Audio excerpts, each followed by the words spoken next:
మేము కొన్ని blouse neck designs stitch చేసాము. అంటే కస్టమర్ చీరాల్లో ఉంటారంట. మన వీడియోస్ చూసి హైదరాబాద్ వచ్చినప్పుడు మనకి బ్లౌజెస్ తీసుకొచ్చారు. ఇవి నెక్ డిజైన్స్ ఎలా స్టిచ్ చేసామని చూపిస్తాను.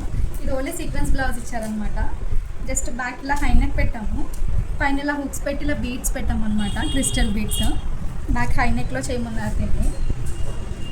చాలా బాగుంది, సింపుల్గా. పైపింగ్ ఏం చేయలేదు, జస్ట్ క్యాన్వాస్ స్టిచ్ చేసామన్నమాట. Front regular deep నెక్కే.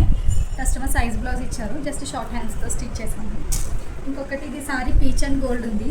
దీనికి హ్యాండ్స్ ఇలా పఫ్ హ్యాండ్స్ పెట్టమన్నారనమాట, ఇలా ఫ్రిల్స్ ప్యాటర్న్తో. బ్లౌజ్లో ఉన్న క్లాత్ సరిపోలేదు, అందుకని కొంచెం సేమ్ మ్యాచింగ్ గోల్డ్ హాఫ్ పట్టు తీసుకుని ఫ్రిల్స్ పెట్టాము. కింద బార్డర్లో ఇలా పోట్లీస్ పెట్టాము అనమాట. చాలా బాగా వచ్చింది హ్యాండ్స్ డిజైన్. ఇది సారీ పీచ్ కలర్ ఉన్నది.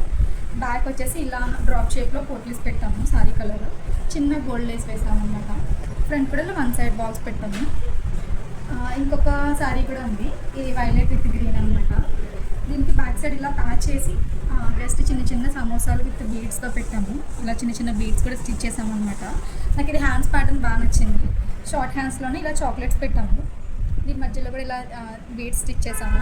చాలామంది ఓపెన్గా కూడా పెట్టుకుంటారు, మేము దీని కింద క్లాత్ పెట్టామన్నమాట ఓపెన్ లేకుండా. చాలా బాగా వచ్చింది హ్యాండ్స్ డిజైన్. మన వీడియోస్ చూసి కస్టమర్ వర్క్ మీద హైదరాబాద్ వచ్చారంట. అయితే మనకి ఇలా స్టిచ్చింగ్కి ఇవ్వడం చాలా హ్యాపీగా అనిపించింది నాకైతే. జస్ట్ నేను ఒక 2 డేస్లోనే స్టిచ్ చేశాను, నాకు 2 డేసే టైం ఇచ్చారు. అండ్ సింపుల్ ప్యాటర్న్స్ ఎలా ఉన్నాయో కామెంట్ చేయండి. అండ్ మోర్ డిజైన్స్కి నా ఛానల్ని సబ్స్క్రైబ్ చేసుకోండి.